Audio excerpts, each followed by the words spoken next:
E aí galera, beleza? Né?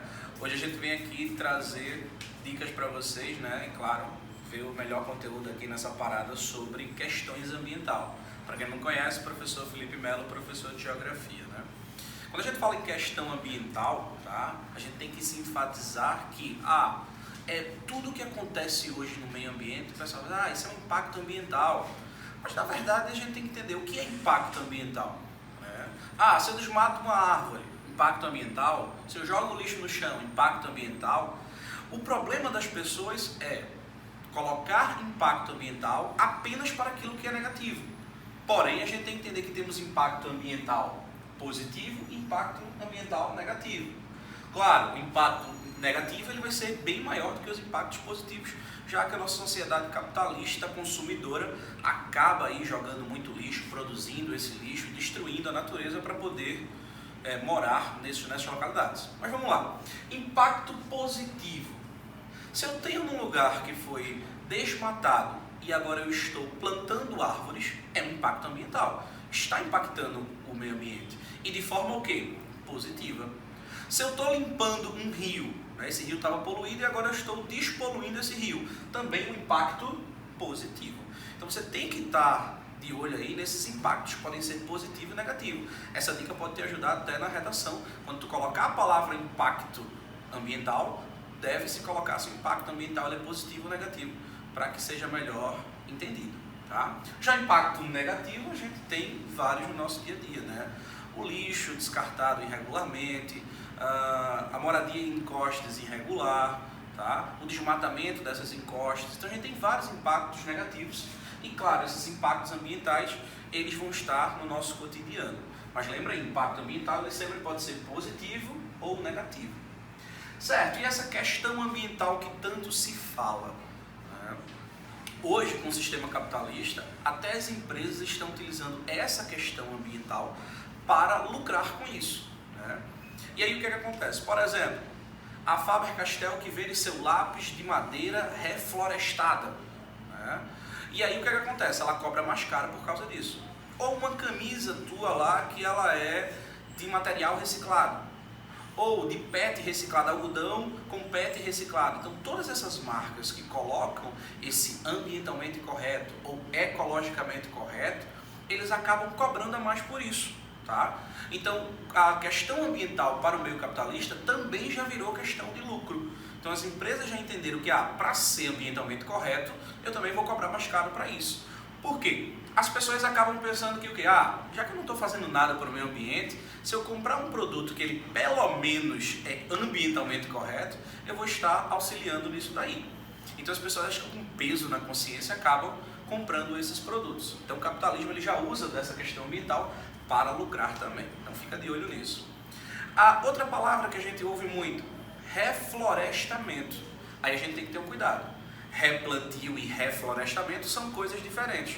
Quando eu falo em replantio, é eu plantar qualquer espécie em um determinado local. Quando eu falo em reflorestamento, é eu replantar árvores nativas daquele ambiente, daquela floresta. Então nós que estamos aqui na região de Mata Atlântica, se eu planto, por exemplo, uma mangueira, né? Essa mangueira não é uma árvore nativa da Mata Atlântica. Então não estou fazendo um reflorestamento, estou fazendo um replantio. Por exemplo, empresas como a Faber-Castell, que produzem muito e acabam replantando um tipo de árvore só, como por exemplo o eucalipto, ela não está fazendo um reflorestamento, ela está fazendo um replantio. Então há essa diferença de reflorestamento e replantio. Se liga nisso também. Vamos lá. Quando é que começou essa questão, a gente se importar com a questão ambiental? Né? Infelizmente a gente começou a se importar muito tarde, porque os impactos a gente começou há muito tempo.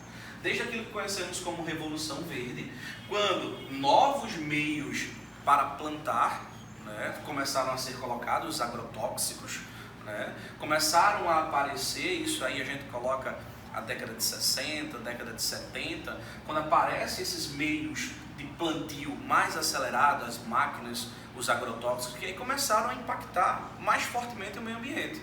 Se a gente parar para pensar, antigamente o ser humano impactava menos. Então quando a gente só caçava, coletava alimentos, o impacto ali era mínimo. Só que quando a gente começou, desde o sedentarismo, né? Quando o ser humano começou a ser sedentário, ele já começou a impactar de uma forma mais acelerada.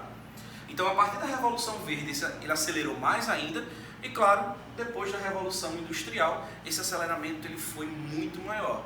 Então, a gente lembra aí a Revolução Industrial, a partir dos meados do século XVIII, é quando a gente tem aí o uso de combustíveis, principalmente os combustíveis fósseis, que a gente tem que estar de olho aí no carvão mineral, por exemplo. O carvão mineral é um grande exemplo de impacto ambiental na sociedade, e os países mais poluidores, eles ainda utilizam esses combustíveis fósseis. Vale ressaltar aí que a China hoje é considerado o país mais poluído porque acontece de utilizar o carvão mineral. Desde a época da Revolução Industrial a gente tem carvão mineral e a China, por ter grandes jazidas de carvão mineral, ainda utiliza. Essa Revolução Industrial foi muito importante economicamente, mas ambientalmente a gente tem problemas com essa Revolução Industrial. Aquela fumaça que a gente viu no século XVIII, século XIX, não era vista como um problema ambiental naquele período, e sim vista como avanço. Fumaça era avanço. Quanto mais chaminés das fábricas, mais avanço eu tinha. Hoje já não se vê desse jeito. Quando eu vejo fumaça, eu vejo um problema ambiental. Então, o impacto ambiental é, claro, impacto negativo. A gente tem esses problemas aí colocados dos impactos negativos, né? A fumaça que mostra aí essa poluição do ar, onde a gente tem problemas respiratórios. Vamos lá voltar na questão da China lá. A China passa por grandes problemas respiratórios porque o carvão mineral é muito poluente. Então as pessoas têm uma expectativa de vida mais encurtadas, principalmente por causa de problemas respiratórios, da grande quantidade de fumaça que a gente tem nesses locais. Então vale ressaltar aí que a Revolução Industrial foi ela que acelerou muito mesmo esse processo das questões ambientais. A gente está se preocupando hoje com essas questões ambientais, coisa que a gente não se preocupava antes, tá? E o que é que a gente busca quando a gente fala em questão ambiental? A gente fala em medidas para essa palavra aqui, o desenvolvimento sustentável. Isso aqui é uma palavra muito difícil de se chegar. Por que o desenvolvimento sustentável? Qual é a definição de desenvolvimento sustentável, né? É quando a gente vai desenvolver, ou seja, continuar avançando, mas garantir os recursos para gerações futuras, para ser sustentável. Vai aparecer a imagem aí para vocês agora sobre como eu consigo ter um desenvolvimento sustentável. Eu tenho que ter aliado a economia, o social e o ambiental. Por isso acaba sendo tão difícil, porque esses três pilares, economia, sociedade e ambiente, eles acabam não tendo uma comunicação muito boa e aí acaba sendo difícil esse desenvolvimento sustentável. Mas quando é que a sociedade, pela primeira vez, diz assim, a gente tem que fazer uma reunião, o mundo, ei, pessoal, vamos fazer uma reunião, porque a gente está destruindo o nosso planeta. Então a primeira aqui, Estocolmo 72, tá? Então em 1972, em Estocolmo, a gente teve a primeira reunião entre países para se discutir sobre esse tal de desenvolvimento sustentável. Essa questão mais ambiental, né? O desenvolvimento sustentável ele vem um pouco depois dessa reunião, mas visto mais a questão ambiental. E aí o que queria se falar nessa Estocolmo 72? Falar sobre os impactos que estamos fazendo e o que é que a gente pode fazer para melhorar. Só que qual é o grande problema? Vivemos num sistema onde o lucro é em primeiro lugar. E aí o que é que acontece? Aqui, os países desenvolvidos não quiseram diminuir os seus impactos ambientais, pois seriam alcançados pelos países subdesenvolvidos que estão crescendo. E os países subdesenvolvidos também não queriam parar, porque se eu parar, eu vou ficar pior do que eu já estou. Então, esse egoísmo do nosso sistema, esse egocentrismo, né, fez com que os países desenvolvidos não quisessem diminuir seus impactos, nem os subdesenvolvidos, porque cada um ia ter o seu prejuízo. Se a gente tivesse entrado num consenso e cada um tivesse diminuído a proporção daquilo que eles poluem, talvez a gente teria aí conseguido sim amenizar a situação. Só que aí Estocolmo 72 ficou nesse impasse, essa briga muito grande entre os países. Claro, se colocou, se discutiu, mas não se avançou muito para isso. Posteriormente, a gente teve a Eco 92, em 1992, também conhecida como Rio 92, tá? Você pode ver como Eco 92, mas também como Rio 92. Acontece no Rio de Janeiro e começa-se a trabalhar sobre essa questão do desenvolvimento sustentável aqui. Foi na Eco 92 que se mostra a Agenda 21. Foi assinado um documento que seria os desafios para o século 21. Essa agenda, esse documento, ele foi de fundamental importância porque foi assinado entre os países alguns acordos. Acordo de desenvolvimento, né, acordo dos impactos. E aí essa agenda, ela seria vista posteriormente, daqui a uns anos, o que é que se fez e o que é que não se fez dessa agenda para se continuar. Tanto é que a gente tem o Rio+10. Depois de 92, 10 anos depois, a gente tem um próximo encontro para saber o que aconteceu dos países da Agenda 21. E aí, o que aconteceu? Infelizmente, os avanços foram mínimos, né, dessa questão do desenvolvimento sustentável. Novamente, porque a gente está falando de países com culturas diferentes, né, com línguas, etnias, economias principalmente, onde alguns não querem abrir para os outros. E aí, claro, andamos engateando, né, nessa questão do desenvolvimento sustentável, a questão ambiental. Continuamos, vimos o que não conseguimos fazer e é aquela coisa, já que não conseguimos, vamos tentar a partir de agora. E aí, depois de 10 anos, vamos ver novamente. A Rio+20, né, 20 anos depois de 92, a gente tem aí um novo encontro no Rio de Janeiro. Tivemos uns avanços maiores, né, mas ainda muito lento para aquilo que a gente quer, que a gente entende como o desenvolvimento sustentável e as questões ambientais.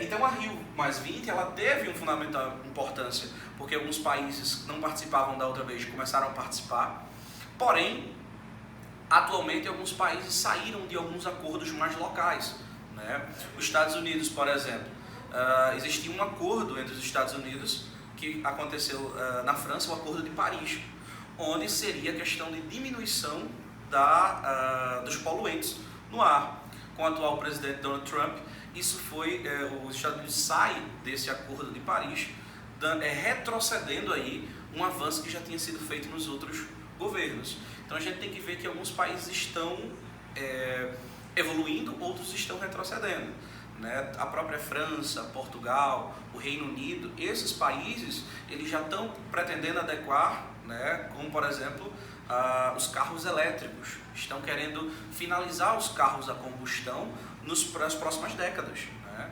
Entre 2020 e 2030 seria aí a extinção desses carros na Europa. Então há projetos para isso, então a gente vê uma possível evolução. Porém, em contrapartida, os Estados Unidos vem com uma pegada meio que esteja retrocedendo ao que a gente vê atualmente.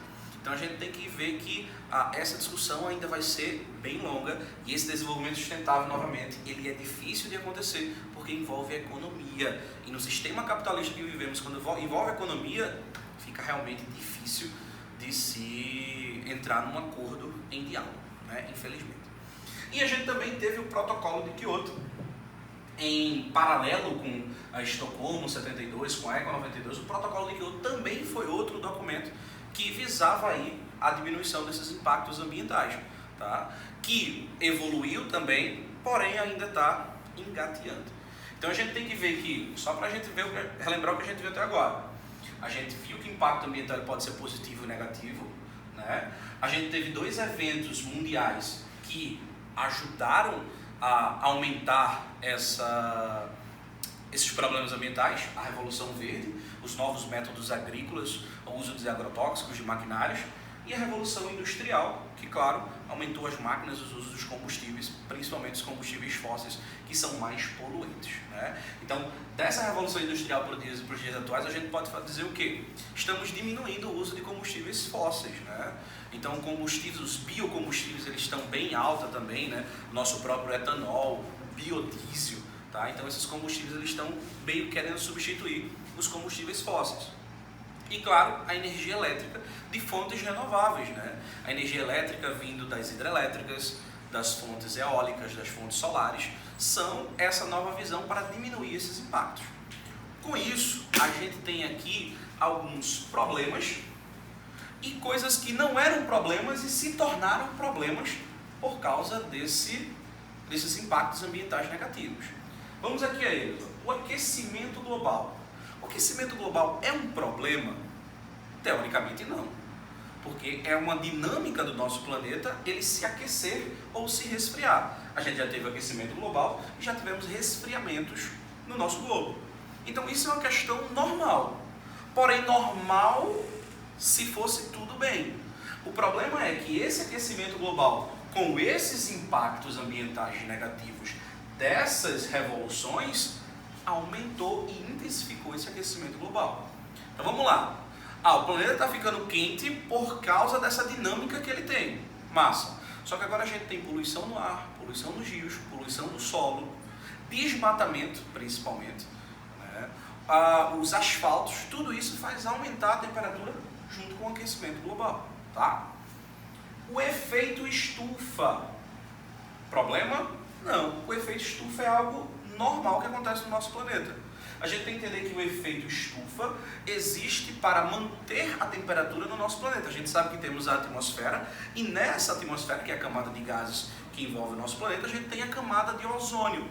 Essa camada de ozônio, ela é o nosso grande filtro solar. Ela não deixa com que os raios solares passem completamente para chegar ao nosso território, mas quando são refletidos na Terra e retornam, essa mesma camada de ozônio, ela segura esses raios solares, mantendo a temperatura. Caso não existisse esse efeito estufa, a temperatura seria muito baixa no nosso planeta e talvez a vida de alguns seres vivos fossem bem dificultadas, tá? Mas o efeito estufa acaba se tornando um problema, porque junto com o aquecimento global e junto com os problemas ambientais, fazem esse efeito ser intensificado, né? Então o efeito estufa não é um problema, mas está se tornando aliado com as outras coisas. O que a gente chama de problema é isso aqui de ilha de calor. Vai aparecer a imagem de vocês, a ilha de calor aí seria um gráfico de temperatura das regiões centrais urbanas. Olha aí, a ilha de calor é um problema em áreas urbanas, tá? Por que em áreas urbanas? Observa que nas áreas urbanas sempre faz mais calor do que quando tu se afasta dela, ou seja, para a periferia, ou seja, para o interior. Quando você viaja para o interior, né, onde eu tenho muita vegetação, a temperatura ela tende a ser menor do que as áreas urbanas. Vamos dar um exemplo que eu acho que todo mundo conhece. A Conde da Boa Vista ali. Já pensou a Conde da Boa Vista entre meio-dia, 12 e 14 horas, o calor que faz? Quais são os motivos de ter aquela tão alta temperatura na Conde da Boa Vista? Vamos lá. O calor, que aqui a gente já faz porque moramos próximo à linha do Equador, mas a gente tem fatores, né, antrópicos. O ser humano causou aquilo ali. Os prédios. Aqueles prédios, aquela verticalização, que é uma característica da urbanização, impede a circulação do ar, os ventos. Então isso já vai ter uma temperatura maior por causa disso. O asfalto, né? Quando você está lá na Conde da Boa Vista, aquele asfalto chega, a gente vê aquela ilusão visual, né, que chega treme, parece um deserto. Por quê? Esse asfalto, ele também absorve a temperatura, os raios solares, a temperatura aumenta e aí propaga, fica aquele mormaço que a gente popularmente conhece, né? Outra situação, a gente fala também dos carros. Os carros, os automóveis que liberam, né, a sua fumaça, o calor que vem dos seus motores. Só imagina aí 300, 500 automóveis que estão ali naquele momento e quantos passam ali por dia já aumenta a temperatura daquele local. E aí o fator muito importante, o que é que a gente não tem na Conde da Boa Vista? Árvores. E a gente sabe que as árvores, é um controlador de temperatura, é um fator climático, né? Se eu desmato a vegetação, eu tenho que me acostumar com altas temperaturas. Se eu tenho vegetação, essa temperatura tende a ser menor. E aí o que é que acontece? A Conde da Boa Vista quase não tem uma árvore. E de grande porte, a gente fala nenhuma. Por isso que aqui no Recife, a Conde da Boa Vista pode ser considerada uma ilha de calor do Recife.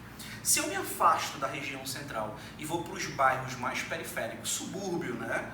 Por exemplo, o bairro da Várzea, ali próximo do Colégio Militar, próximo ao IFPE e à Universidade Federal de Pernambuco. O bairro da Várzea é colocado como o bairro menos quente do Recife. Claro, frio não dá para ser porque é Recife, né? Ou popularmente aqui Recife, como as pessoas chamam. Mas por ter muitas árvores, por causa da floresta que eu ainda tenho mantida ali, que são manchas de Mata Atlântica. Popularmente, para a população dali, a galera conhece como a Mata de Brenan, porque a gente tem ali tanto a oficina como o castelo de Brenan, que eles têm uma grande área verde, uma mancha de Mata Atlântica ali que ainda sobrevive. Essa vegetação faz com que a temperatura caia. E também a gente tem o nosso rio que passa ali, o rio Capibaribe, também ajuda, porque água e vegetação são controladores da temperatura. Então, por exemplo, quando se fala no bairro da Várzea, a temperatura lá no bairro da Várzea chega a ser a 2 graus a menos do que na Conde da Boa Vista. Então, quando a gente tem em média 30 graus na Conde da Boa Vista, 31 graus, a gente vai ter cerca de 28, 29 graus na Várzea. A gente faz, não, diferença é quase nenhuma. Não, quando a gente fala em sensação térmica, aquilo que a gente sente, 2 graus pode ser muita diferença, tanto para mais quanto para menos. Então, por exemplo, se está 30 graus, a sensação térmica pode chegar aos 34, 35. Se está 28, a sensação chega a 32, 31 no máximo. Então, o que acontece? A gente tem que entender que 2 graus faz muita diferença, tá? Lembrar e enfatizar, já que já falamos do bairro da Várzea, o bairro da Várzea é o 2º maior bairro do Recife. Tá? Só perdendo aí para o bairro da Guabiraba, que é o maior bairro do Recife. Quem não conhece a Guabiraba, ali fica próximo da integração da Macaxeira, tá? Então a ilha de calor é um problema, sim, urbano, ok? Temos outro aqui, ó, a inversão térmica. Vai aparecer a imagem aí para vocês da inversão térmica também. Outro problema urbano. A gente tem o deslocamento do ar. O ar frio e o ar quente, eles sempre estão trocando aí. O ar frio mais pesado desce, o ar quente mais leve sobe. Quando tem essa troca, tranquilo, a temperatura ela fica normal, né? Às vezes um pouco mais elevada, mais baixa, mas não tem tantos problemas. Isso aqui, inversão térmica, acontece tanto em áreas urbanas como em áreas rurais. Mas onde é que está o problema? Nas áreas urbanas. Por quê? Porque nas áreas urbanas eu tenho um número maior de poluição do que nas áreas rurais. E qual o problema da inversão térmica? É quando o ar que está aqui, ele não consegue ser elevado para longe da superfície. Por quê? Geralmente acontece em dias nublados, né? Aqui em Recife a gente tem pouco isso. Mas se eu for dar um exemplo melhor aqui no Brasil, a cidade de São Paulo. Ou na China, que a gente falou sobre a Revolução Industrial. Na China a gente tem Pequim, né? Que você vê que as pessoas usam máscara, mesmo antes dessa crise que passamos aí com essa pandemia do coronavírus, as pessoas já usavam máscara por causa da alta poluição e também por questão, claro, da inversão térmica. Os poluentes que estão aqui em suspensão, eles vão ser levados pela troca do ar frio e ar quente. Só que quando esse dia está nublado demais e eu tenho uma camada segurando essa subida do ar, faz com que os poluentes eles fiquem aqui, próximo da superfície. Como esses poluentes ficam próximos da superfície, eu respiro esse poluente. E esse é o grande problema. A inversão térmica faz com que eu respire grande quantidade de poluentes. Que esses poluentes vêm das grandes fábricas e dos automóveis. E aí o que acontece? É quando você vê a imagem de Pequim, da própria São Paulo, realmente, quando está aquele clima nublado e a cidade está toda acinzentada. Né? Porque São Paulo é a capital, São Paulo é a capital do estado, São Paulo. Temos aí o alto índice de poluição, porque a maioria das indústrias, lembra aí, tá? 2/3 das indústrias do Brasil estão em São Paulo. Então, o nível de poluição daquela região é elevadíssimo. Como é o estado com maior urbanização também, é onde eu tenho mais asfalto, mais prédios, verticalização. Então, tudo isso, a gente tem muitas ilhas de calor em São Paulo e, claro, a inversão térmica também. Outra para finalizar, não coloquei aqui, mas vai aparecer o esquema aí para vocês, a chuva ácida, tá? A chuva ácida é um problema ambiental também e, claro, consequentemente, do problema urbano. A chuva ácida a gente tem por causa da poluição do ar, certo? Vale lembrar aí, ó, Revolução Industrial, carvão, mineral e, claro, o petróleo também. Quando a gente tem essa poluição que chegam até as nuvens, toda chuva ela é ácida. Porém, o fenômeno de chuva ácida é quando essa acidez ela é intensificada. E aí, quais são os problemas dessa chuva ácida? Né? Geralmente ela não vai chover onde se tira muitos poluentes. Por exemplo, no centro da cidade vai ter chuva ácida? Pode até ter. Mas a probabilidade, porque tipo, os ventos levam as nuvens, é que ele chova em outro lugar. Então pode, consequentemente, ter uma chuva numa floresta. E essa chuva ácida na floresta, quais são os problemas? Quais os impactos negativos que vão ter? Primeiro, a destruição da fauna, consequentemente da flora, e a acidificação desse solo. Então, além de destruir toda a flora que eu tenho ali, ou grande parte dela, eu vou deixar esse solo mais ácido, que aí vai estar, consequentemente, tendo menos fertilidade desse solo. Então, a chuva ácida é um problema muito grande. Aqui no Brasil, as siderúrgicas que usam muito carvão mineral produzem essa chuva ácida, né? Nas zonas urbanas, quais os problemas que temos? Tem pessoas que pensam, chuva ácida, temos problemas diretamente com o ser humano? Diretamente com o ser humano não, porque geralmente a gente não se expõe à chuva, né? E aí a acidez acaba não corroendo ou machucando a pele das pessoas. Mas se tiver o contato, sim, pode acontecer. Mas, por exemplo, os monumentos, estátuas, elas são corroídas por causa dessa chuva ácida. Então, só para a gente relembrar aí, tá? Impactos, eles são positivos e negativos. O mundo já discutiu sobre isso, sobre esse desenvolvimento sustentável, e esse é o grande problema. Vai aparecer para vocês aí essa questão do desenvolvimento sustentável. Por que é tão difícil a gente ter um desenvolvimento sustentável? Claro, o sistema capitalista ele auxilia, ele ajuda nisso, né? Por isso que a gente tem tanta discussão e, consequentemente, a gente vai ter mais discussões para o futuro, né? Os problemas ambientais eles estão aumentando, alguns em maneiras mais locais e outros mais de tamanho global, mas a gente sempre tem esses problemas ambientais. Os de escala local podem ser contidos pelos governos locais ou entre países, e os mundiais eles devem ser discutidos por todos. Porém, esse egocentrismo do capitalismo faz com que haja uma grande dificuldade para esse desenvolvimento sustentável. Tranquilo, galera? Quando a gente voltar, a gente vê aí as questões, mas quero que vocês também vejam aí na apostila de vocês, que façam questões aí da página 83 em diante sobre a questão ambiental. Tem atividade aí. Quando a gente voltar, né, depois que a gente superar tudo isso aí, a gente volta e bota em prática o que a gente aprendeu e tira as dúvidas, é claro. Valeu, galera!